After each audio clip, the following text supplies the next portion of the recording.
이재명입니다.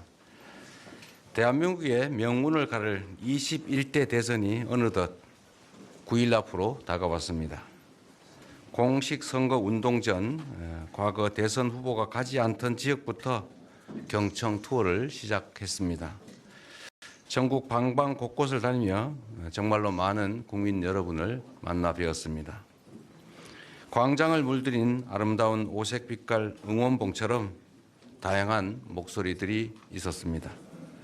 하지만 결국 우리 국민들의 마음은 하나였습니다. 파괴된 경제와 민생을 살려달라. 국민이 피땀으로 일군 민주주의를 다시 일으켜달라. 무너진 대한민국의 위상을 바로 세워달라. 이 모든 일들을 위해서 꼭 이겨달라.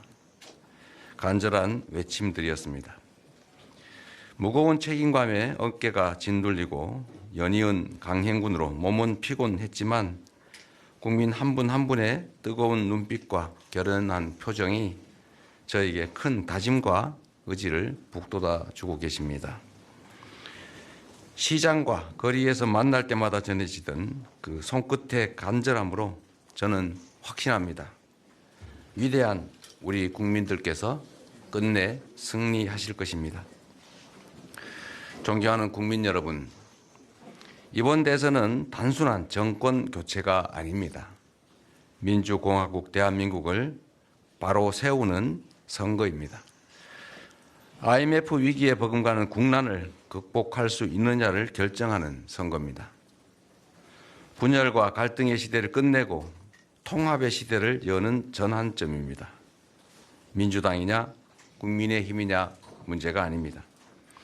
대한민국이 미래로 나아갈 것인가, 지금처럼 계속 과거로 퇴행할 것인가를 결정하는 절체절명의 순간입니다. 다시는 국민에게 총칼을 들이대는 무도한 권력이 등장하지 않도록 내란을 완전히 종식하고 철저히 단죄해야 합니다. 국민 곁에서 국민과 함께 내란을 막아낸 저 이재명이 내란 종식과 국민 승리의 도구가 되겠습니다. 국민 여러분, 새 정부는 6월 4일부터 바로 난파선의 키를 잡아야 합니다. 당장 산적한 과제를 풀어나갈 수 있는 준비된 유능한 후보와 정당만이 우리 앞에 닥친 삼각파도의 위기를 능숙하게 넘어갈 수 있습니다. 통상 파고와 글로벌 안보 환경 변화가 가뜩이나 힘든 민생 경제를 위기로 몰아넣고 있는 상황에서 벼랑 끝에 몰린 자영업자와 소상공인들을 살리고 멈춰선 성장 엔진을 다시 가동해야 합니다. 제가 만약 국민의 선택을 받게 된다면 가장 먼저 대통령이 지휘하는 비상경제 대응 TF를 구성할 것입니다. 즉시 실행 가능한 민생경제 대책을 신속히 마련해서 불황과 일전을 치른다는 그런 신념으로 내수 침체에 적극 대응할 것입니다. 경기 침체 장기화로 생산도 소비도 충분히 이루어지지 않고 있습니다. 정부가 나서 효율적인 경기 진작책을 추진해야 합니다. 국가 재정이 마중물이 돼서 경제의 선순환 구조를 되살리고 국민 삶의 버팀목 역할을 충실히 수행해 가도록 하겠습니다. 오늘의 어려움을 넘어 다가올 미래도 함께 준비하겠습니다. 정해진 모범을 따르기만 하면 되던 추격 경제는 이제 더 이상 유효하지 않습니다. 스스로 창조하는 힘을 기르는 진짜 성장으로 나아가겠습니다. 국가 간 경쟁이 날로 치열해지고 있는 지금 AI나 딥테크 같은 첨단 산업과 미래 기술에 대한 전폭적인 투자가 반드시 필요합니다. 적극적으로 나서 경제 강국의 길을 열어보겠습니다. 에너지 대전환에 대응할 에너지 고속도로 정책도 차근차근 현실로 만들어 가겠습니다. 우리 앞의 위기를 기회로 바꾸고 성장을 회복해서 더 많은 기회를 만드는 데 앞장설 것입니다. 코리아 디스카운트를 해소하고 자유롭고 공정한 자본시장을 구축해서 코스피 5천 시대를 열겠습니다. 수도권과 지역, 중소기업과 대기업, 청년층과 중장년층 모두 고르게 참여하고 성과를 함께 나누는 진짜 성장, 공정한 성장을 이뤄내겠습니다. 평화가 곧 경제입니다. 문화가 곧 경제인 시대가 됐습니다. 굳건한 한미 동맹을 기반으로 한국을 중심으로 한 국익 중심의 실용 외교로 대한민국 외교의 지평을 넓히고 흔들리지 않는 평화를 구축하겠습니다. 이미 세계를 선도하고 있는 K 컨텐츠를 비롯해서 모든 분야에서 세계를 주도할 수 있도록 앞장설 것입니다. 냉혹한 국제 경쟁의 위기를 세계 표준이 될 도약의 기회로 만들겠습니다. 위기를 기회로 바꿔 말이 아닌 실천으로 실제 성과를 만들어 온 유능한 일꾼, 충직한 국민의 일꾼에게 대한민국의 미래를 맡겨주시기 바랍니다. 사랑하는 국민 여러분, 우리 국민은 하나일 때 가장 강하고 위대했습니다. 하지만 지난 3년 동안 대통령이 오히려 국론 분열을 부추기고 극단적 대립을 심화시켜서 결국 지금껏 우리에게는 씻지 못할 깊은 상처를 남기고 말았습니다. 서로를 미워하고 제거하려는 전쟁 같은 정치를 이제 끝내야 합니다. 이념과 진영을 넘어서 상대를 인정하고 존중하면서 대화와 타협을 통해서 공존하고 소통하는 문화를 되살려야 합니다. 그것이 내란이 파괴한 민주주의를 복원하는 지름길입니다. 권력을 남용한 정치 보복의 해악을 누구보다 잘 알고 있는 저 이재명이야말로 낡은 이념의 시대, 무도한 분열의 정치를 끝낼 적임자라고 자부합니다. 지난 수년간 저와 관계가 있고 또 가깝다는 이유만으로, 심지어 가깝다는 소문이 있다는 이유로 고통받고 탄압받았던, 지금도 힘들어하는 많은 분들께 정말로 죄송하다는 말씀을 드립니다. 대립과 갈등의 정치가 만들어낼 이 악순환의 고리를 반드시 끊어야 합니다. 대한민국 체제와 국민 생명을 위협한 내란 세력의 죄는 단호하게 벌하되 특정인을 겨냥해 관역으로 삼는 정치 보복은 결단코 없을 것입니다. 국민이 잘 살고 경제가 성장하는 진짜 대한민국을 만드는 것이 그들을 이기는 길이라고 생각합니다. 더 이상 국민이 갈등과 반목 없이 통합으로 힘을 모아야만 대한민국이 이 격변의 시기를 슬기롭게 넘어갈 수 있을 것입니다.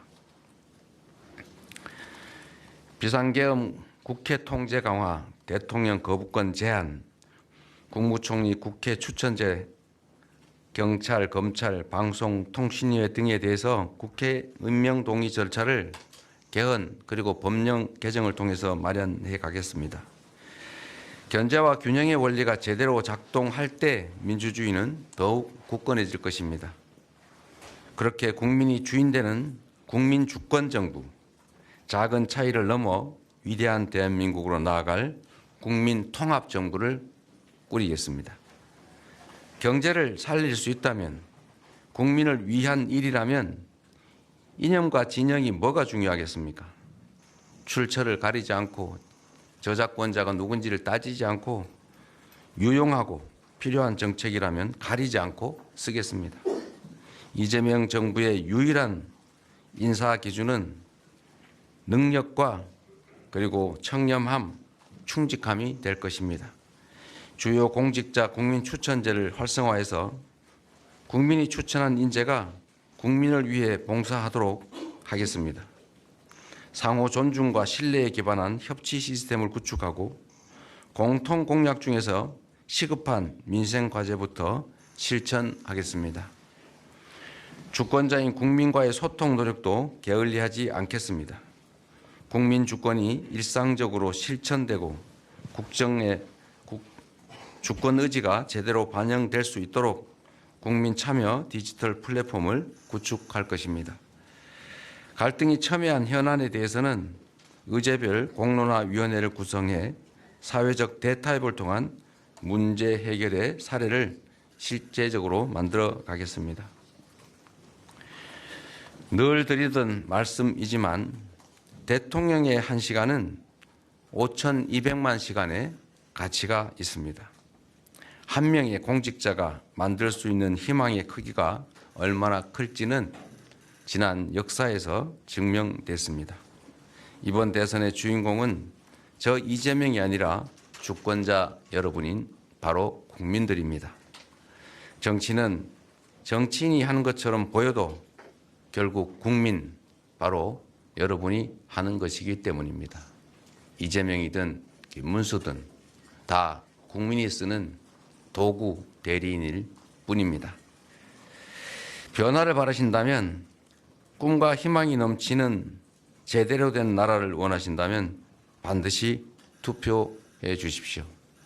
국민이 원하는 나라는 국민의 투표로 국민만이 만들 수 있습니다. 지난 화요일부터 오늘까지 재외국민 투표가 진행 중입니다. 이영만리 타국에서도 조국을 사랑하는 마음 하나로 수천 킬로미터의 힘든 길을 마다하지 않고 투표를 하러 다니십니다. 심지어 1박 2일 호텔을 얻어서 투표하는 분도 계셨습니다. 이제 4일 후면 사전투표가 시작됩니다. 하필이면 이번 사전투표일은 5월 29일, 30일은 주말이 아닌 휴일이 아닌 평일, 목요일, 금요일입니다. 이 점을 꼭 기억해 주시면 고맙겠습니다. 투표해야 6월 3일 국민 여러분이 승리하십니다. 투표해야 여러분의 소중한 삶과 우리 아이들의 인생을 지켜낼 수 있습니다. 국민 여러분의 손으로 진짜 대한민국의 문을 활짝 열어주십시오. 이재명을 선택하시면 유능함과 충직함으로 지금과는 전혀 다른 희망이 있는 새로운 세상을 만들어 보답드리겠습니다. 1번 이재명이 아직도 3표가 부족합니다. 1, 2, 3을 기억해 주시기 바랍니다. 고맙습니다. 예, 감사합니다. 이재명 후보의 모두 발언이 있었습니다. 그럼 이제 다음으로 언론인 여러분들하고의 질의응답을 진행을 하겠습니다. 질의 있으신 언론인들은 손을 들어주시고 말씀을 하실 때는 이제 소속 언론사와 성함을 좀 말씀해 주시면 좋겠습니다. 그럼 아마 손을 드시면 저희 공보국 직원들이 마이크를 전달할 테니 마이크를 받으시고 질문해 주시기 바라겠습니다. 예, 예, 먼저 앞에부터 주시죠. 요 앞에 분도 먼저 하겠습니다. 주세요. 가까운데 하시죠. 예, 가까운데 먼저 하겠습니다. 예, 주세요. 네, 네, 전자신문 최기찬 기자입니다. 선거 기간 다가오면서 좀 네거티브 때문에 이제 정책 경쟁이 실종됐다는 얘기가 좀 나오는데요. 좀 이런 상황에서 좀 청사진, 경제 성장에 대한 청사진을 다시 밝힌 것으로 보입니다. 근데 지금 즉각적인 성과로 좀 이어지려면 당연히 좀 2차 추경 같은 것이 좀 필요한 상황인데, 특히 좀 첨단 산업 육성을 위해서 좀 2차 추경 규모가 최소 어느 정도 이루어져야 되는지 어떻게 생각하시는지 좀 궁금하고요. 또 다른 이제 경제 성장의 또 다른 주체인 이 기업들이 기업 역할을 제대로 할 수 있도록 기반을 마련하는 것도 굉장히 중요해 보이는데, 인공지능이나 반도체 등 첨단 산업에 관련한 규제 개혁, 그리고 이들이 첨단 산업에 투자할 수 있도록 어떻게 좀 활성화할 수 있는 계획이 좀 있으신지 궁금합니다. 네, 이번에는 당선 발표와 동시에 임기가 개시됩니다. 국정 인수를 할 시간도 없고 즉각적으로 국정에 바로 임해야 되기 때문에 바로 할 수 있는 일부터 먼저 해야 될 것입니다. 산업 지원이나 산업 경제 정책을 만들어 발표하는 것은 약간의 시간이 필요할 것입니다. 그렇게 급하게 서둘러서 잘못될 수도 있기 때문에 치밀한 계획에 의해서 가능한 빠른 시간 내에, 그러나 즉각적으로 하기는 좀 어렵다는 말씀을 드립니다. 지금 추경은 당연히 검토해야 될 것입니다. 지금 단기적인 경기 부양이 필요한 상태입니다. 1분기에 마이너스 0.2% 성장, 즉 0.2% 경제 규모가 쪼그라들었습니다. 국민들의 고통이 너무 커지고 있습니다. 추가 추경을 통해서 지금 당장 급한 불을 좀 꺼야 될 것 같습니다. 산업 지원을 위한 추경은 지금 당장은 좀 어렵지 않을까 싶고, 일단 골목 상권이나 좀 당장 민생의 어려움을 덜기 위한 추경에 집중해야 될 때라고 생각됩니다. 첨단 산업, 산업활동, 기업활동 활성화를 위한 규제 개혁 문제는 새로운 정부의 주요 과제가 될 것입니다. 미리 수차례 말씀드렸던 것처럼 첨단 기술 산업 분야에 대해서는 가급적이면 네거티브 규제를 전적으로 좀 도입하는 방향을 저희가 검토 중입니다. 그렇게 하겠다고 약속도 드렸습니다. 우리 국민 여러분께서 혹시 이해 못하시는 경우가 있을 수 있어서 말씀을 드리면, 지금은 모든 것을 인정받은 이런 경우 저런 경우 이런 경우만 할 수 있다, 이런 식으로 할 수 있는 경우만 규제를 하고 있습니다. 포지티브 규제라고 보통 부르죠. 할 수 있는 것은 이거다, 그 외에는 안 된다, 이렇게 규제하고 있죠. 이러면은 관료들이 보수적으로 미리 막아버리기 때문에 필요한 것들을 현장에서 미리 수행하기 어려워집니다. 그래서 앞으로는 첨단 산업 분야 규제는 해서는 안 될 것을 명확하게 A, B, C, D의 경우는 안 된다라고 규정하고, 그 외에는 할 수 있는 것으로 풀어두고, 필요하면 사후에 부작용이 심하거나 문제가 심각할 때는 할 수 없는 경우를 추가하는 방식으로 이렇게 규제를 하겠다는 뜻입니다. 이걸 네거티브 규제라고 보통 부르는데, 첨단 산업 분야는 우리가 예측할 수 없는 부분이 많고, 특히 국제 경쟁이 치열하기 때문에 다른 나라보다 더 많은 규제를 한다든지, 특히 AI 분야가 좀 그런 경향이 생겼는데, 미리 규제를 한다든지 더 많은 규제를 한다든지, 또는 예단을 가지고 미리 규제를 한다든지, 다 허가받고 해라, 승인받고 해라, 이렇게 하면 문제가 생길 것 같아서 네거티브 규제로 전환하는 것을 검토 중입니다. 그 외에도 행정 편의를 위한 규제가 너무 많아서 행정 편의를 위한 공직자들의 관리 편의, 관리상 편의를 위해서 불필요한, 하지 않아도 될, 꼭 필요하지 않은 그런 규제들을 많이 가지고 있습니다. 이런 규제들은 철폐하거나 아니면 최소화하거나 하는 방향으로 확실하게 신속하게 추진하도록 하겠습니다. 규제 개혁을 담당하는 별도의 기구를 만들어서 운영할 계획을 가지고 있습니다. 네. 예, 다음. 예, 앞으로 넘겨주십시오. 앞에 하세요. 앞에, 예. 네, 안녕하세요. 저는 경향신문의 박하연 기자입니다. 민주당은 중도 보수라면서 이제 외연 확장을 적극 시도해 오셨는데요. 최근 일부 여론조사에서 이제 중도층 지지율이 하락했습니다. 그래서 그 이유는 무엇이라고 보시는지, 남은 기간 어떻게 반등을 이뤄내실 계획인지 궁금합니다. 그리고 두 번째로 또 질문 드리고 싶은 것은, 이재명 정부의 유일한 인사 기준은 능력과 청렴함, 충직함이 될 거라고 하셨는데, 인사 기준에서 지역과 성별 안배 등도 중요하게 고려하실지 궁금합니다.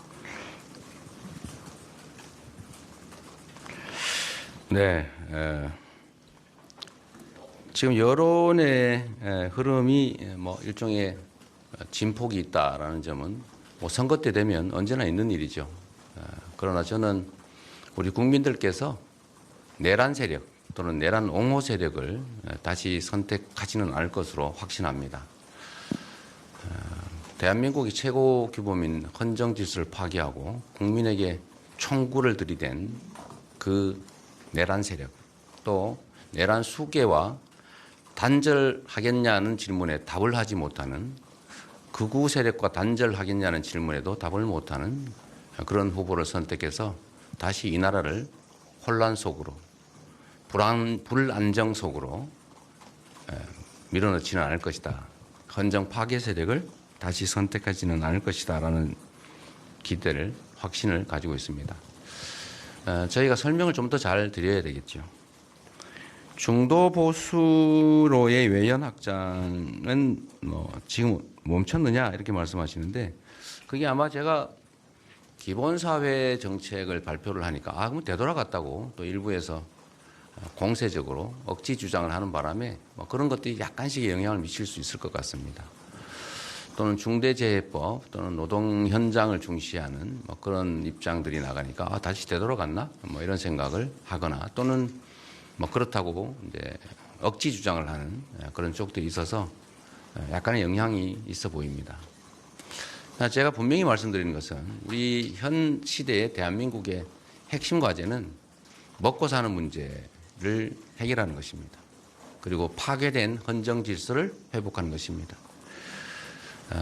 먹고 사는 문제를 해결하는 것, 즉 성장의 정체를 이겨내고 다시 회복하고 지속적인 성장을 향해서 가는 길, 그거는 제 1순위 정책이 될 수밖에 없습니다. 지금 우리 형편이 너무 어렵기 때문에 그렇습니다. 그러나 길게 장기적으로 보면 성장과 복지, 분배는 동전의 양면 같은 것입니다. 분배가 없는 성장은 불가능하죠. 적정한 분배, 적정한 소득 보장, 적정한 복지, 이것이 잘 어우러져야 지속적인 성장이 가능합니다. 그러나 지금 단계에서는 이 두 가지가 다 필요하지만 성장에 훨씬 더 큰 방점을 찍어야 되는데 너무 이 얘기를 많이 하다 보니까 복지는 다 버렸나? 분배는 다 포기했나? 또 이런 의구심을 갖는 경우가 있어서 이제 그 말씀을 몇 차례 드렸다는 말씀을 드립니다. 우리는 비중을 어디에 둘 것이냐? 어느 한쪽을 버리는 게 아니라 둘 다 추구하되 지금은 회복과 성장에 통합에 더 방점을 둘 수밖에 없는 상황이다. 앞으로도 그렇게 가겠다. 국정도 그렇게 운영하겠다 이 말씀을 드립니다. 인사와 관련해서는 첫 번째 저는 가장 중요한 게 충직함이라고 생각해요. 국민의 대리인이기 때문에 일꾼이기 때문에 국민에게 주인에게 충직해야 됩니다. 능력이 있더라도 그 능력을 가지고 사적 이익을 도모하거나 권력을 남용하거나 이러면 그건 결코 바람직하지가 않죠. 그래서 가장 중요한 기준은 국민에 대한 충직함이고 둘째는 유능해야 되겠죠. 능력이 없는데 뭐 충직하기만 하면 되겠습니까? 유능해야 된다. 그리고 비슷한 조건이라면 이제 균형을 맞춰야 되겠죠. 그것도 통합의 중요한 방편이기 때문에 성별 균형을 맞춘다든지 지역별 균형을 맞춘다든지 계층별 균형을 맞춘다든지 뭐 이런 건 당연히 그걸 배제한다는 것은 아니고 당연히 반영을 한다. 우선순위로 따진다면 충직함과 유능함이 먼저다. 그런 말씀을 드립니다. 예, 감사합니다. 먼저 그럼 요 앞에 한 분 하시고 그다음에 저 뒤에 안 보이는 쪽이 있으니까 일단 그 공보국 직원들이 좀 해주시고요. 요 앞에 예. 물 좀 주세요.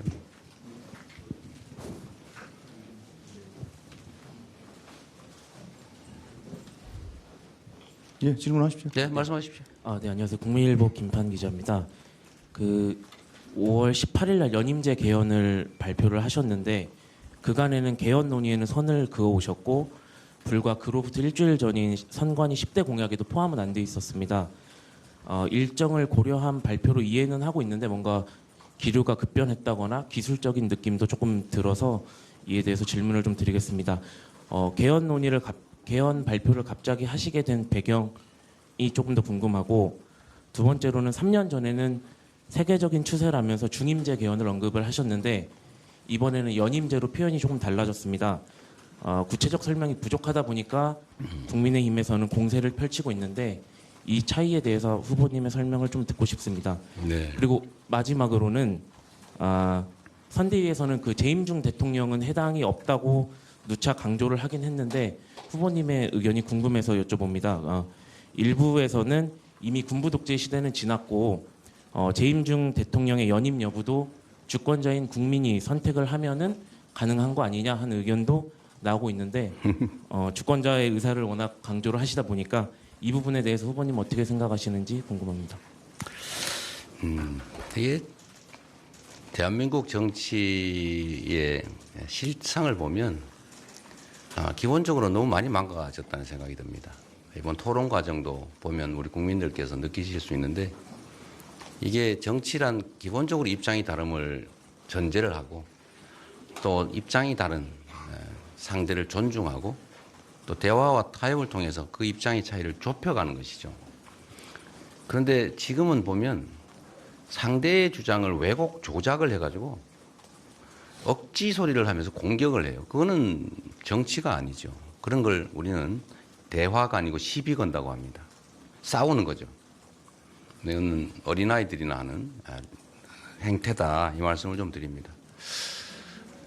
연임제는 그런 거죠. 중임이라고 하면 2번 할 수 있다. 그러니까 소위 퐁당퐁당이 가능하다. 퐁당퐁이 가능하다. 그런 얘기입니다. 그러니까 대통령이 됐는데 떨어졌어요. 그 다음에 언젠가 한 번은 나올 수 있다. 이게 중임제죠. 그러면 우리가 중임제를 하자고 하는 이유는 일종의 중간평가 같은 걸 도입해서 8년간의 국정의 안정성을 보장하되 중간에 평가를 해서 안 되면 이제 그만두고 다른 사람으로 대체한다, 이런 의미인데, 나중에 다시 하면 거의 국정의 안정성과 아무 관계없이 그냥 2번 하게 한다, 이런 의미밖에 없지 않습니까? 그런 문제가 있어서 학계에서 이건 중임이 아니라 연임만 하게 해야 된다. 이어서 한 번 더 하는 것만 하게 하고 나중에 떨어진다 다시 하는 건 허용하면 안 된다, 그 얘기예요. 그런데 이거를 누구나 다 알아들을 수 있는 얘기인데 이걸 그럼 연임, 그러니까 이어서 계속 한다는 거냐, 그런 해괴한 소리를 하지 않습니까? 이게 언어라고 하는 걸 그냥, 언어는 그런 거죠. 우리 구성원들의 약속인데 그냥 그 언어의 의미대로 받아들여주면 되죠. 그걸 왜곡해가지고 다른 의미를 부여해서 쪼가리를 내서 이렇게 공격을 하고 이러면 이거는 정치가 아니라 그냥 지금 국민의힘이 하는 것처럼 싸우는 거죠. 상대를 부정하고 제거하고 상대의 말을 왜곡하고 조작하고, 이런 생각이 극단적으로 발현된 게 바로 계엄이죠. 말하다가 안 되니까 아예 제거해버리려고 한 거 아닙니까? 내가 100% 다 갖겠다. 상대의 몫은 없다. 상대는 완전히 부정한다, 제거한다. 이 생각을 결국은 한 끝에 비상계엄이라고 하는 친위 쿠데타를 하게 된 겁니다. 이 생각 정말 바꿔야 돼요. 그냥 언어는 언어대로 받아들여 줘야 됩니다. 선의로, 있는 대로 객관적으로. 연임 이어서 2번 할 수 있다, 그런 거죠. 근데 2번 아니고 연임, 그러니까 그럼 3번, 4번 이어서 계속 할 수 있다는 거냐? 또 이렇게 곡해를 할 것 같아서 이건 2번이다. 영 의심스러우면 개헌은 제 혼자 마음대로 할 수 있는 게 아니죠. 국민적 합의가 필요하고, 걱정이 되면 1회에 하나에 연임할 수 있다, 이렇게 쓰면 되잖아요. 그냥 그렇게 하자라고 하면 되지. 제가 마치 이걸 100% 다 결정하는 것처럼 혼자 푸틴처럼 독재하려고 그런다, 이러면 이게 정치가 되겠습니까? 이게 우리나라 정치의 수준을 떨어뜨리는 억지, 왜곡, 조작의 대표적 사례 같아요. 그러면 안 되죠. 또 한 가지는 갑자기 했냐, 그런 건 아닙니다. 아시는 것처럼 언젠가는 하자는 소리를 언젠가는 하겠죠. 제가 저번에 대선 때도 명확하게 약속을 드렸고 공약했고, 그 입장은 크게 변한 게 없어요. 다만 중임이라는 의미가 중간에, 특히 미국 사례를 보니까 중간을 띄고 나중에 다시 하면 이게 문제가 생기겠다. 이 세대 교체가 돼야 되는데요. 한번 불신임 받아서 이제 그만해야죠. 근데 나중에 또 나오고 이러면 어떡하겠어요. 이건 세대 변화도 좀 반영해 줘야 되니까 연임 이어서만 하게 하자라고 한 걸 바꾼 후에 나머지는 대체적으로 전에 제가 입장을 밝혔던 것과 크게 다르지 않습니다. 그리고 내란 극복이 중요했기 때문에 개헌 얘기로 내란 극복 얘기의 본질이 흐려질 것을 우려해서 제가 일단 내란 극복이 먼저다, 이 말씀을 드렸던 것이고요. 어쨌든 국민의힘 쪽은 어쨌든 이 얘기로 좀 주제를 옮겨가고 싶었던 거 아닙니까? 여러분이 다 아시는 것처럼 내란 얘기보다는 개헌 얘기로 바꿔서 내란에 대한 관심을 좀 떨어뜨리고자 했는데, 저는 그게 우리 국민들의 입장에서 그리 바람직하지 않다고 봤기 때문에 좀 보류를 했던 것이고, 가급적이면 이번 대선에서 쌍방이 대체적으로 합의될 수 있는 것은 이번에도 개헌하자는 입장을 명확히 밝혔지 않습니까? 예를 들면 5.18 헌법 전문 수록 이번에도 한다고 하더군요. 근데 실제 속마음은 아닌 것 같긴 하지만, 두 번째로 4년 연임제, 국무총리, 국회 추천제 이런 거 크게 이론 없이 합의할 수 있을 것 같고, 감사원 국회 이관, 결선 투표 도입, 이런 것 크게 이론이 없을 것 같아서 좀 개헌을 하자. 단 국민투표법을 개정하지 않으면 국민투표는 사전투표가 불가능하기 때문에 사전투표한 사람은 본투표에 가서 국민투표를 또 해야 되는 그런 문제가 있어서 국민투표법을 일주일 안에 개정을 하자. 어떤 내용이든 받아주겠다. 사전투표가 허용되는 방식으로 개정하면 나머지는 당시 여당 국민의힘의 모든 조건을 다 받아주라고 제가 우리 원내에 다 지시도 했는데 아무 반응이 없어서 결국 국민투표법 개정을 못하게 됐고, 그러면 이번에 실제로 개헌 투표는 현실적으로 불가능해서 더 이상 진척이 안 됐던 겁니다. 그리고 계속 얘기가 되지만 제가 말씀드렸던 것처럼 그다음 가능한 대안은 대선 후보가 모두 개헌안을 공약하고 그 공약을 당선되는 사람이 국민이 인정해 준 거니까 그에 맞추어서 개헌하자라고 제안했기 때문에 공약의 일환으로 좀 늦긴 했지만 이렇게 발표하게 됐다는 말씀을 드립니다. 재임 중 대통령은 적용이 없다. 헌법에 그렇게 써져 있잖아요.